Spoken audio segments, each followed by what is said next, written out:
You're listening to the Author Stories Podcast, bringing you the story behind the stories and the storytellers. Margaret White, Terry Brooks, Sheena Kamal, Matthew Quick, J.T. Ellison, Walt D. Williams, Brad Thor, Corey Dr. O, Brandon Sanderson, Robin Mott, Ernest Klein, Jim Butcher, Charlene Harris. Visit hankgarner.com for archives of all the shows. Today's guest is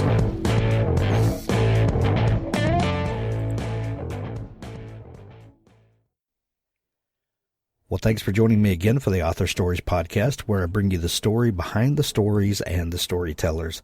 Today, I'm really excited to have Daniel Lee on the show with me today. He has an amazing new book that everyone needs to have on their bookshelf. It's called the Ss Officers Armchair, Uncovering the Hidden Life of a Nazi. I love this book so much, Daniel. I have enjoyed reading it and really just taking my time and kind of poring over it. It's one of my favorite books that's come out this year. Welcome to the show. You're too kind. Thank you very much. What a lovely introduction. Very kind. Absolutely.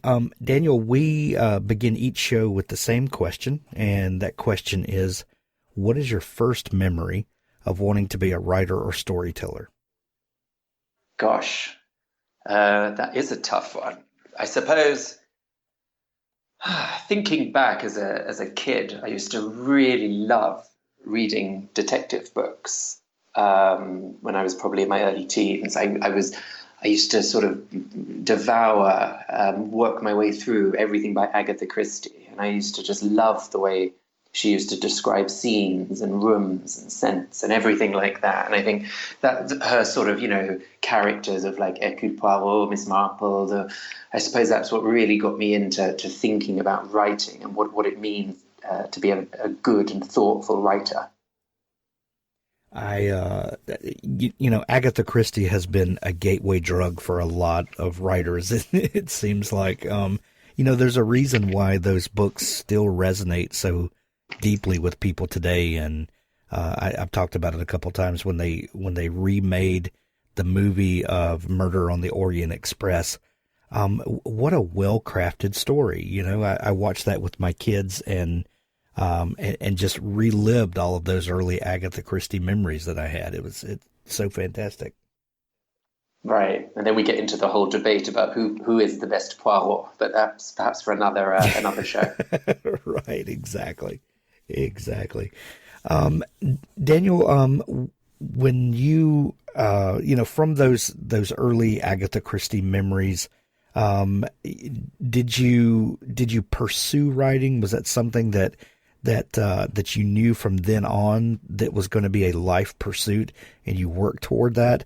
Or, are you like a lot of writers that, a good bit of life happened in the midst and then writing reared its head back? How did that unfold for you? Yeah, I totally never, ever thought I would be a writer. I'm not even sure today if I still am, even though I've written 2 books. I feel that writing is the hardest thing I ever have to do in my life. It's something that doesn't come easily. It's something which, I sit around sometimes and really think about these sentences and paragraphs, etc., and the way and shape that they're going to follow. So it's definitely something which doesn't come, you meet some writers and they can sort of, write a book before lunch and, you just want to kill yourself. But no, with me, that hasn't always been my case. I'm much more, I'm a historian by training. I'm interested in the way we think about history and research and try and follow various trails in terms of uncovering the past and putting bits of history back together and asking new questions. So the writing is something which I love to do, but it's something which it usually comes after having done a lot of research first. When I'm really ready to write, I will start to write. Daniel, what is it about the past that intrigues you so much? I think I've always been intrigued about the past, always. Even as a kid, like going to museums and galleries and stuff like that. It's just a way of, even back to Agatha Christie, there's a way of just sort of escaping into these moments, complicated moments, where we think we often think that the past, we can learn from it because things were so clear, or we can understand today because, there are all these messages from the past. But when we actually start looking and digging deeper, we think, gosh, the past was an extremely complicated, ambiguous time. And it's only often with hindsight that we start to, have this quite romantic image of the past. So I think that's what I love doing with my history. And that's what I do with my students, especially. We really try and unravel some of these beliefs and images and ideas we think are so true of the past, and really start asking and probing new questions of them. And it's amazing how quickly things start to untangle. Right. Daniel, there have been quite a few books dealing with, the early mid 20th century, World War II specifically, that have come out in the last couple of years, and there seems to really be a fire in the belly of the reading world that we can't get enough of this time period right now. World War II has always been a fascinating subject, but there just seems to be there's something about this time that's really resonating with people right now. What is it about this time period, these interesting, world happenings that have us intrigued so much? Right. I mean, it's a great question. I mean, there is still, the end of the war was such a long time ago, 3/4 of a century ago, and yet we are still asking so many questions of the past, and there's still so much good history that remains to be written. It's not one of these episodes where we can sort of neatly tie up and move on. Just from the basics in terms of like archives and access to documents, so many things were either lost or were held in depositories for decades, and only now a lot of historians are finding that they can have access to and can shed new light on some of these bigger questions that we thought we'd solved a long time ago. In terms of other things, how we deal about, like you say, the mid-century, how we think about, communism, totalitarianism, fascism, etc. These big questions about what it meant to live under an authoritarian regime, how it was that ordinary people got caught up with things.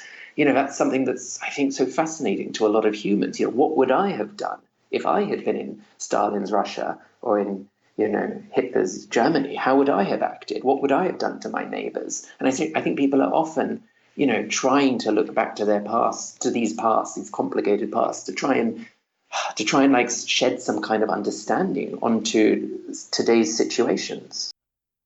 Noveler is the best way to write a novel. Why? Quite simply because we've made it the easiest place to do it. Writing a novel is hard enough. Noveler takes care of all the logistical bits of writing a novel, just leaving that small matter of the words to you. It's a clean, beautiful writing interface with writing analytics, goals and streaks, advanced grammar checking, version control, day, evening, and night modes, and many other features designed to take all the stress out of writing. Tell us what you need and we'll build it. Together, we'll build a better tool. With a design-led approach, all the right tools that you need, Noveler saves all your words constantly, allows you to manage and order your novel easily. It's accessible from any device, desktop or mobile. It syncs to Google Drive and Dropbox. It allows exports in various formats, including ebook and more. It also has nice touches like allowing you to write both offline and online, unique for a web-based platform. Everyone needs help with their writing, from inspiration through to grammar checking, so we're doing our best to provide that support. We integrate that support directly into Noveler. Our advanced grammar checker powered by Pro Writing Aid does everything from spell check to style advice. Our writing courses include the incredible Tim Clare's Couch to ADK. We're really excited to offer all Author Stories listeners 30% off Noveler for a whole year. And it doesn't matter if you choose to sign up for the monthly or annual plan. You'll get 30% off. All you need to do is use the discount code HANK when you sign up.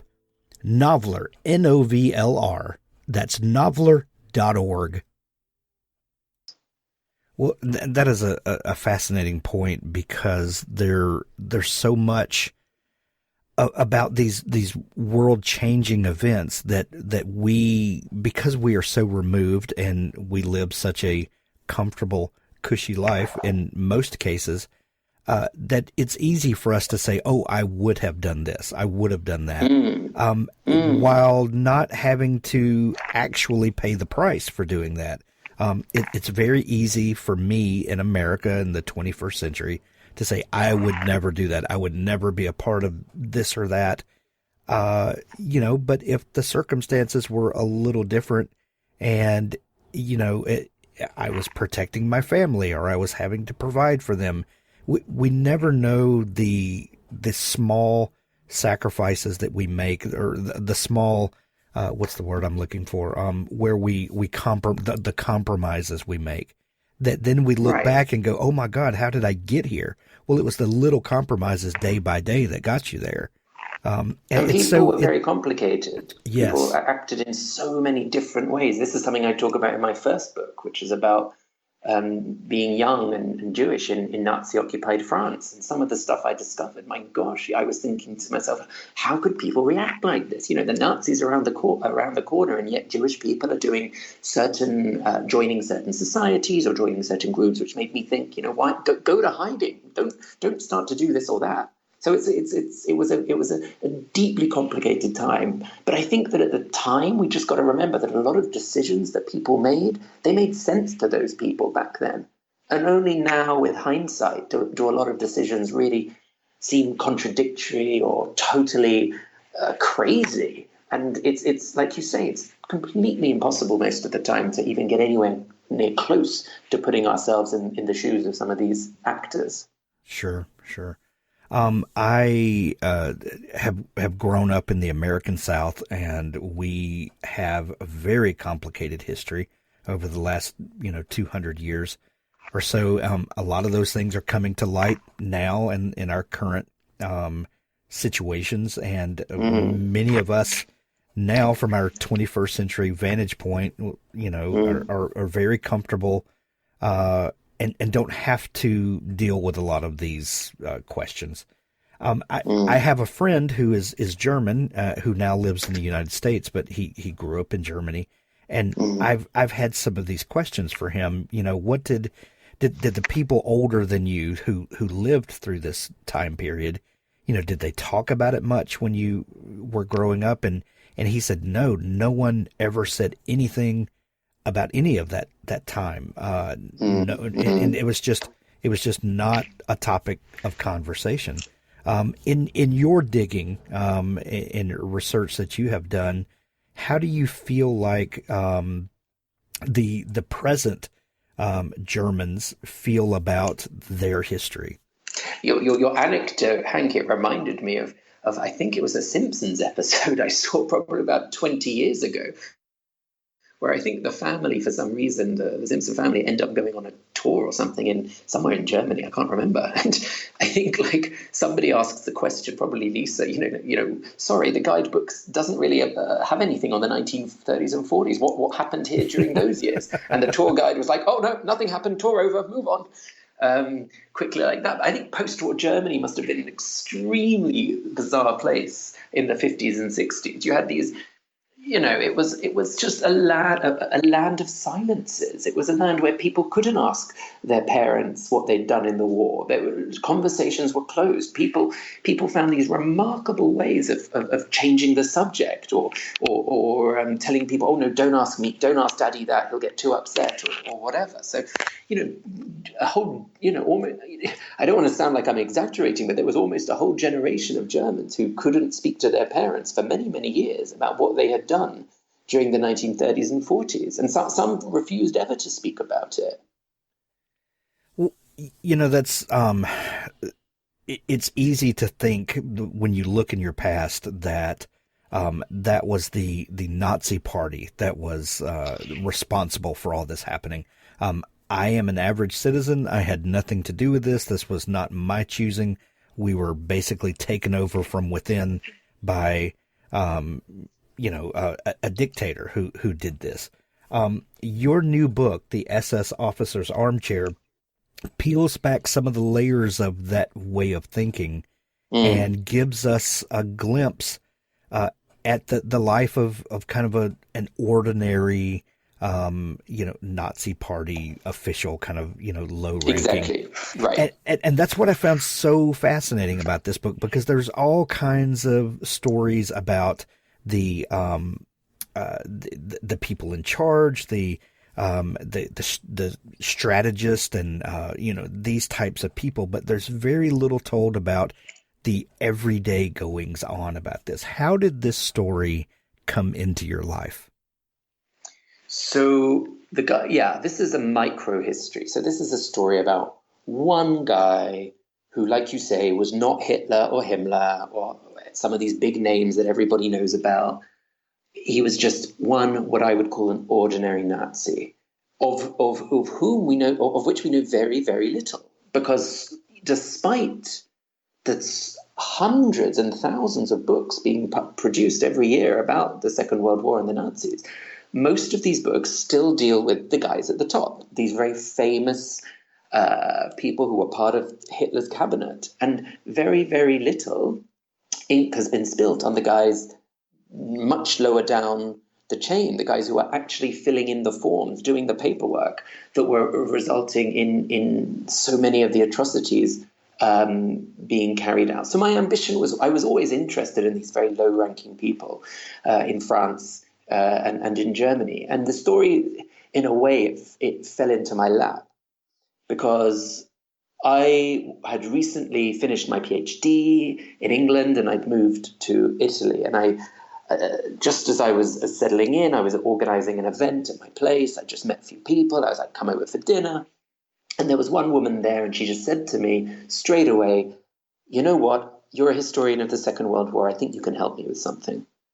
And I was intrigued. I said, well, what is that? And she said, well, my mother, she has this very old armchair, which she's had for like 30, 40 years.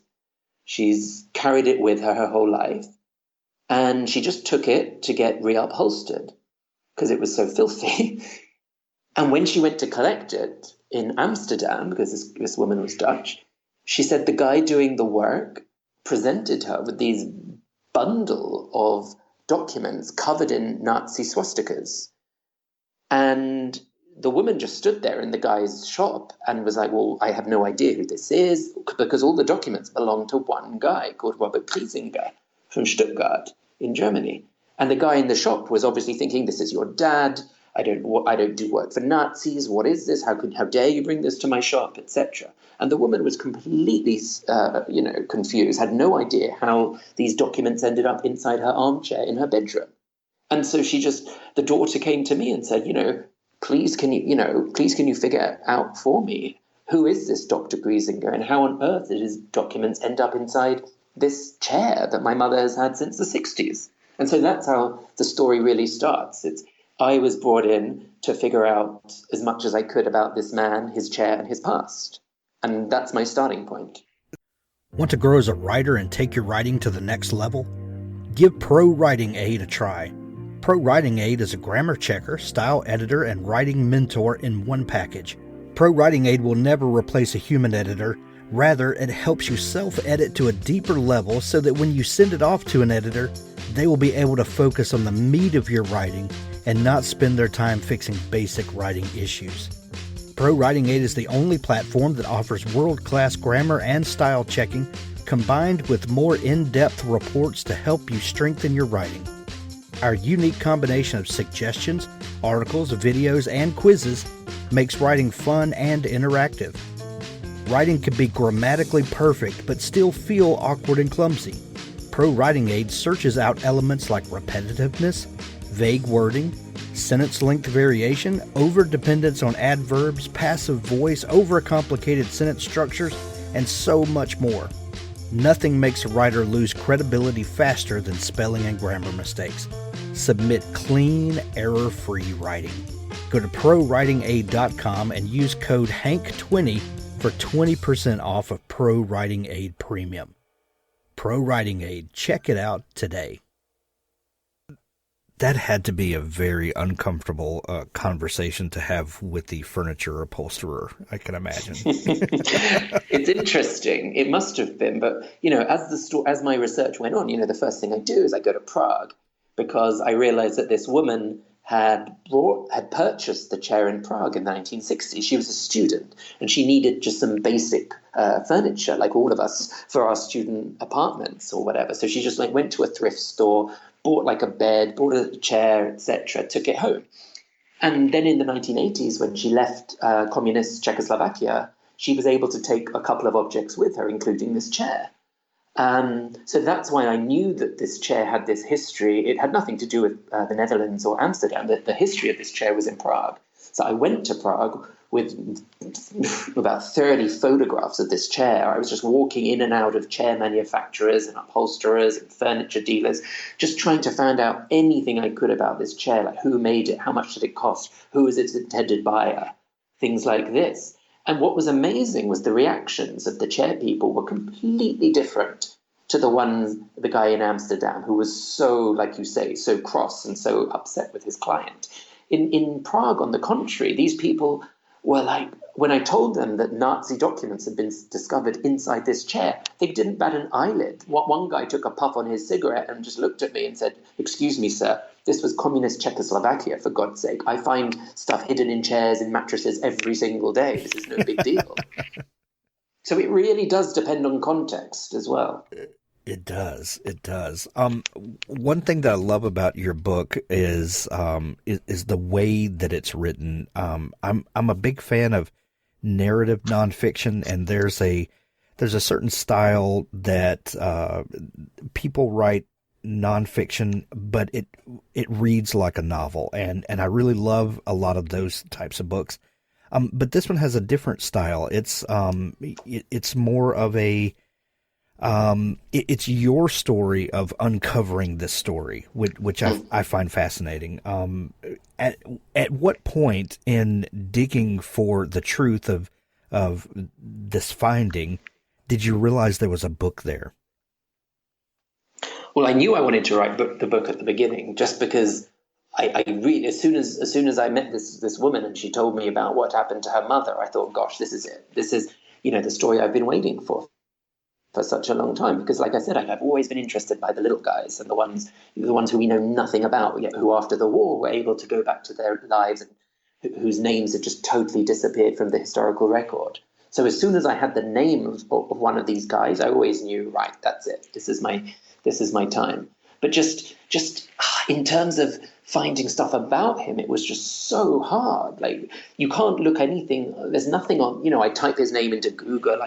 I look in some history books. These ordinary guys who were working in all of these offices, it was just so hard to find stuff out about them. So it involved a lot of archival digging, going to. Like I said, to Prague to find out what he had done in Prague. I discovered he was in the SS, thanks to being in the archives in Prague, and that sent me on a journey to Berlin to look at the SS archives in Berlin, which eventually was able to tell me much more about his social life, his family life, his personal life during the Third Reich. But eventually there was just so much frustration. The archives could never tell the whole story, and I just was really wanting to talk to people who might have known him or remembered him, who could shed any light.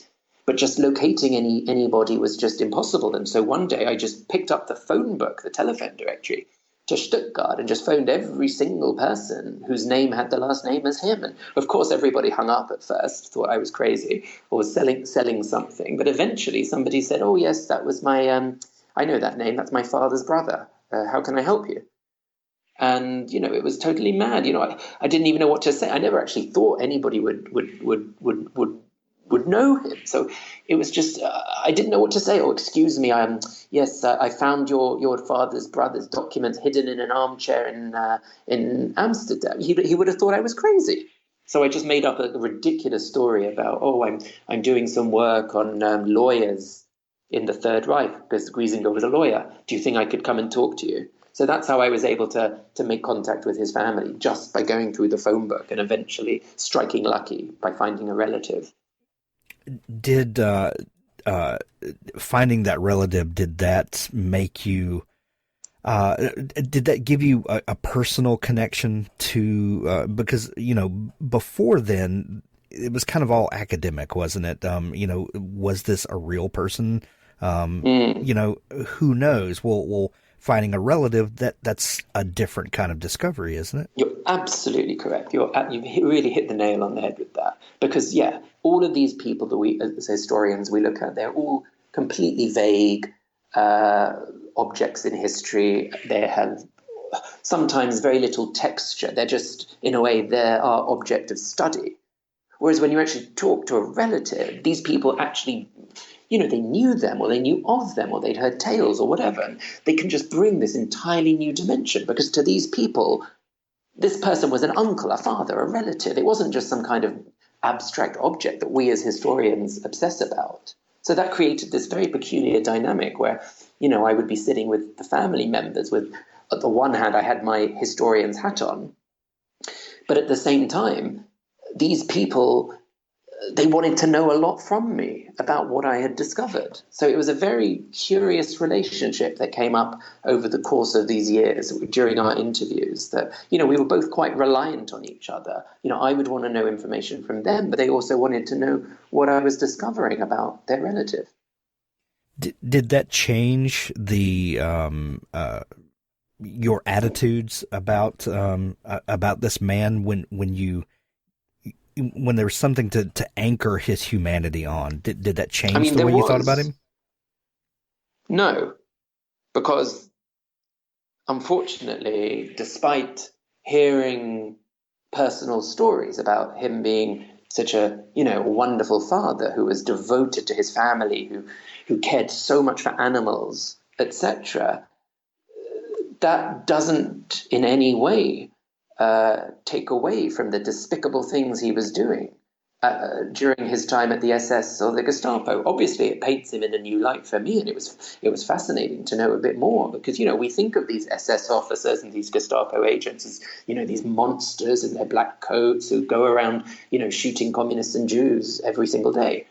So having this other side to them, this more family, this more personal side, was extraordinary. I mean, at one point I was in his nephew's house, and this is the family house since, I don't know, like the last 100 years or something. Nothing's ever been removed from that house. And I was able to, his nephew just opened a drawer one day and found Griesinger's mother's diary. So he just sort of started flicking through it, and it turned out that Griesinger's mother had kept a diary from the day her son was born until the day he went to university, when he was sort of 19. So I got this amazing insight into this young Nazi's life. His mother was writing every single day in her journal about her son, just trying all sorts of information. I mean, basic information, how old he was when he took his first steps and lost his first tooth. But then other things about his, interest in politics, and how he, like so many of these Nazis successful Nazis who were born but between 1900 and 1910, they made up this extraordinary generation, which we as historians call the war youth generation. They were far too young to fight in the First World War, so they totally missed out on that. But boy, did the defeat of 1918 come to impact the rest of their lives. Like, what happened to these men and women in 1918, 1920? The total humiliation, the defeat by the Allies, and the total collapse of every single thing they knew devastated this generation. And it just led to complete disorder. It led towards huge feelings of, I suppose, a lot of people, that's where the anti-communism originally came from, and of course anti-Semitism. So it was just having access to his mother's diary was an extraordinary tool for me to get into his head, this young man's head, and to see the direction that he was going. When you start studying people and human behavior, one of the discussions or arguments that inevitably comes up is the idea of nature versus nurture. Is there actual evil in the world? Are people trained to have evil thoughts, intentions, actions? Are certain behaviors picked up along the way? Are you born that way? There's lots of discussions around that. When you're discovering this person and then by extension, by studying this person, you're getting to see how a lot of people learned and behaved, because this is a normal, everyday person. Did it change or challenge what you thought about human nature and behavior? Or did this help to solidify thoughts that you already had about how easily we can be drawn astray, or I'm not sure exactly the words I'm looking for, but how did this make you feel about, how susceptible any of us are into being led gradually astray? Right. No, I think it takes, a huge exception, some of these amazing forces to make individuals speak out and to do things which your neighbor isn't doing, or to do things which might seem a little different. I mean, it's just amazing, those people who are able to do that at a given historical moment. And I think some of those people, we see that today. Some people today are finding their voices to speak out and not just bury their head in the sands. And I just think that's utterly remarkable. But, if anything, when I look at, for example, looking at Nazi-occupied France, where I think of, the number of people who were in the resistance, who decided to resist against the Vichy regime or the Nazi occupation, these people were in the utter minority. When you think of the number of people who were either carrying explosives or fighting Germans or just delivering tracts, most people just got on with their everyday life and hoped that the war would end soon. Yes, they might have been hoping for the Brits and the Americans to win, the Allies' victory, but they didn't actually sort of act out in a way that was very, they weren't showing their resistance on their sleeve. And I think there's a lot to be said about that, in terms of living under a dictatorship too. A lot of these people, like you said earlier, they had, their families to think of. And I just think if we think of people like Griesinger, the absolute enemy for people like him would have been the communists. Like a communist victory in Germany in the early 30s would have been the end of his world. He came from this very highly educated, middle-class, patriotic, Protestant background. And communism, which was on the rise at that time, just threatened to undo absolutely everything. It was this communist menace that he felt, and thousands of others felt was undermining their way of life. And I think that, so this guy Hitler comes along and the Nazis come along, and well, okay, maybe Griesinger didn't vote for them and maybe he disapproved of some of their measures, but look what they're doing. They're destroying the communist menace. They're taking things out on communists. They're taking things out on social democrats. They're taking things out on Jews. I'm none of those things. My life is not being affected by this. I actually, in some ways, maybe I approve of some of these decisions that are being taken. So I think, like I said, it's so hard to put ourselves in these moments. But I just think that this utter, we've just got to keep reminding ourselves of the defeat of the First World War, which is something we often forget, and the total humiliation that came as a result of that defeat, this collapse and this total desire for revenge on behalf of thousands of people. And that's what a lot of them did see in Nazism, this opportunity to rebuild a strong, proud, nationalist Germany that had been totally humiliated by everybody else. And so long as they're not coming after me or my family or my neighbor, then you know what? Perhaps this thing isn't too bad for us.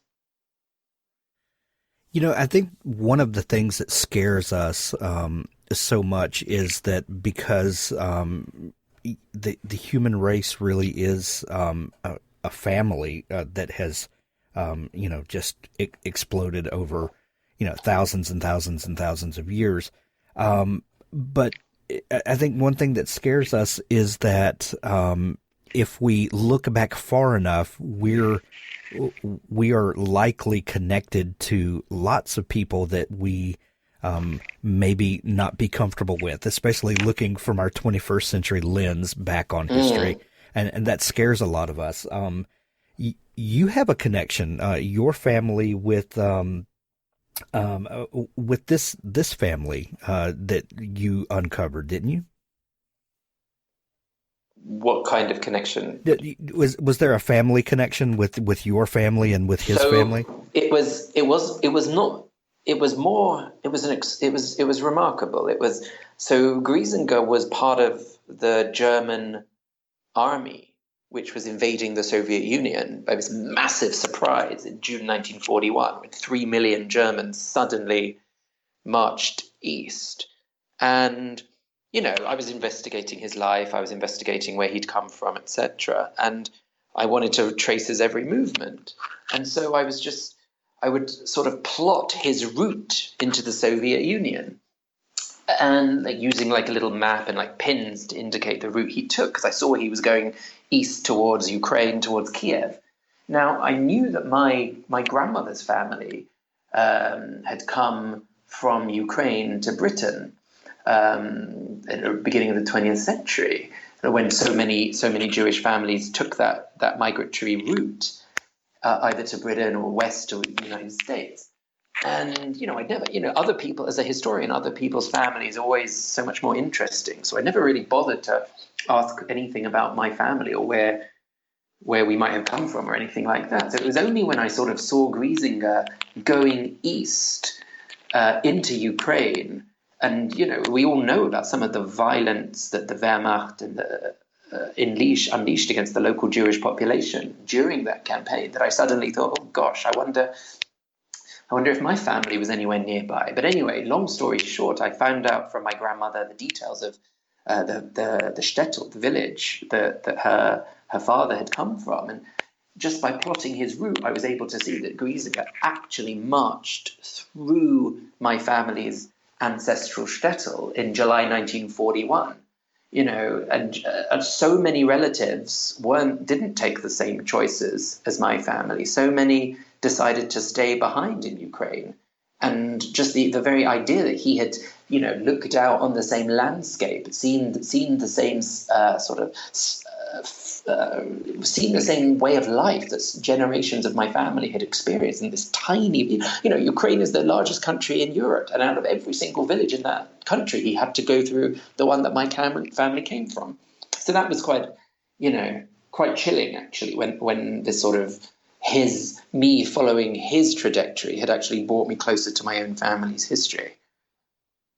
And that's and that's one of the dangers of looking at history and thinking, this could never have any impact on my life. This happened over there. This happened to those people.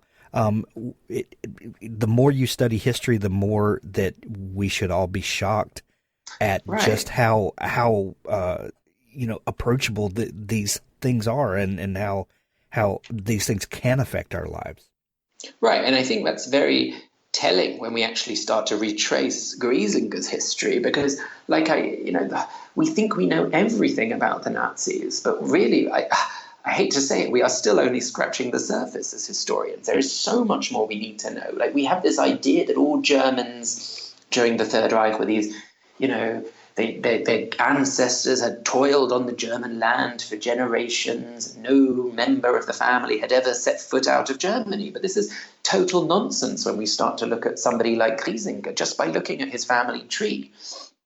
His mother, yes, she was born in Germany, but when I start to look at his father's side, we get a completely different story. His father, I've discovered from the SS archives in Berlin, his father was born in New Orleans, Louisiana in 1871, and his family came to Louisiana in the 1720s. So this is, we were able to go all the way back to a totally different historical environment just by following one person. What I found incredible just by looking at his family when I went to New Orleans and started looking at the archives there were the number of his relatives, his ancestors, who actually owned enslaved people on their plantations throughout Louisiana. This is something that I was totally struck by, that he actually had so many people in his family who had these this experience of racist thinking, racist interactions. And it was very, a lot of these people, we forget that so many people from the United States did move to Europe at the end of the 19th, beginning of the 20th century. We often think that, Europeans would go to America, part of the Great Migration, and that was the end of that. But no, we know that something like a third of European settlers to America actually went back to Europe for various reasons, including Griesinger's father. And a lot of what I'm writing about in this book, like a lot of the ideas from the American South, is something that, they took with them. And that's not just to do with racism, obviously. This is to do with something as basic as me showing up at his front door, the house in Stuttgart, and discovering 4 enormous pillars at the entrance to the house. And when I look at the blueprints to his house, I see that this is modeled on a Louisiana plantation. And obviously, it's the only house in Stuttgart that has these enormous columns as you enter. And also in terms of furniture, so much of the furniture from this house, which has remained the same since the 1920s, so much of it has this sort of antebellum feel about it. There was a real influence on this family from their Southern heritage.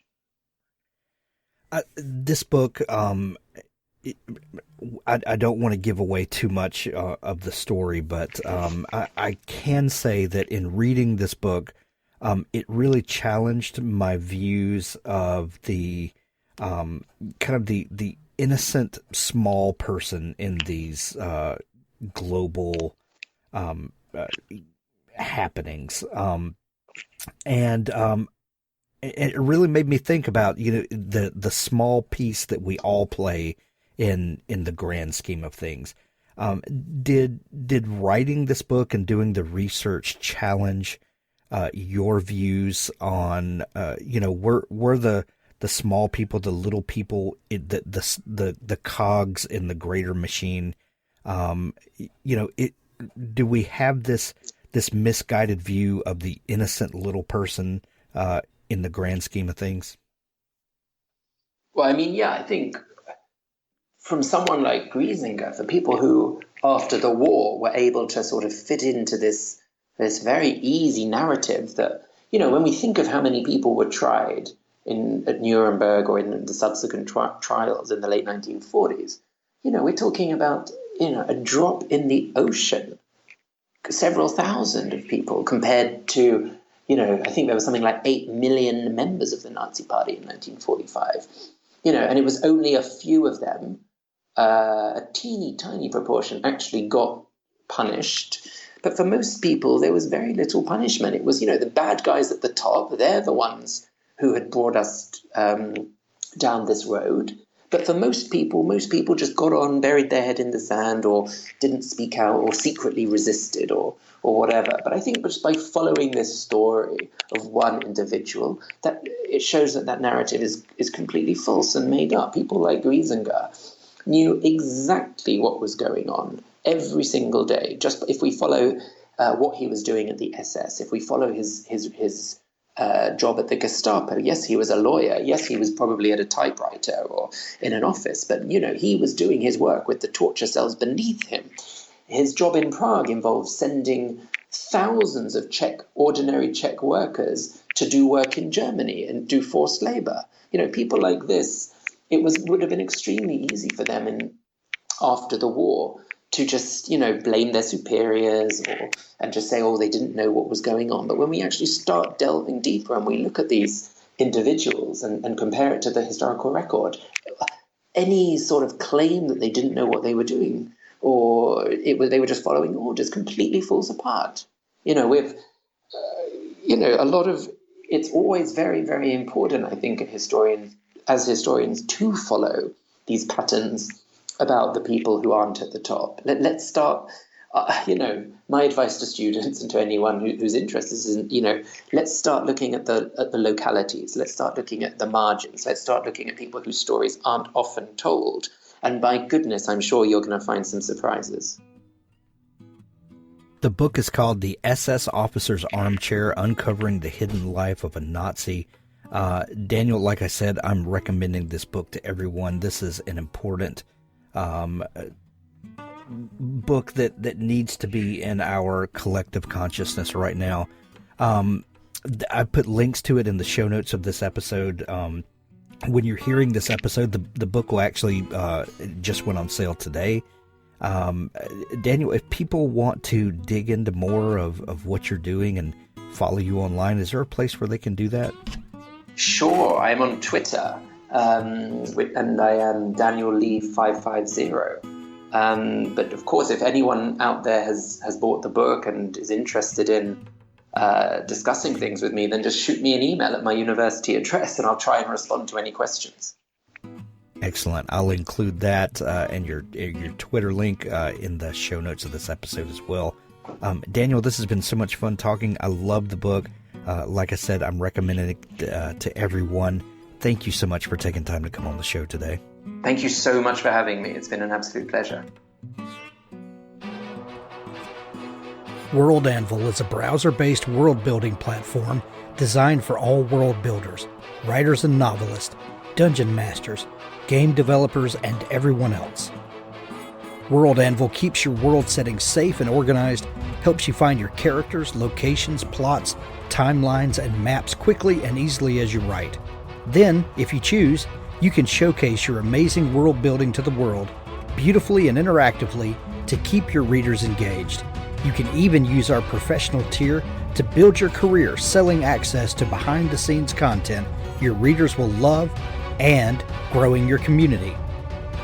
Build your world setting in any genre with over 25 custom-built world-building templates, complete with prompts to inspire your creativity. Allow your readers to explore the public parts of your world in an innovative new way with interactive maps, timelines, and wiki-style articles. Give special access to co-authors, beta readers, customers, or patrons to see exclusive behind-the-scenes content. There's a free version to get started with all of the major features. Guild membership offers you a host of extra options, including comprehensive privacy settings, co-authors, presentation options, and so much more. Join our community of over 800,000 world builders, including professional authors. Take part in competitions and learn more about world building at this fantastic online community. Use the coupon code HANK to get 20% off all 6 and 12-month subscriptions. WorldAnvil.com. I'm a recent convert, and I know you will be too.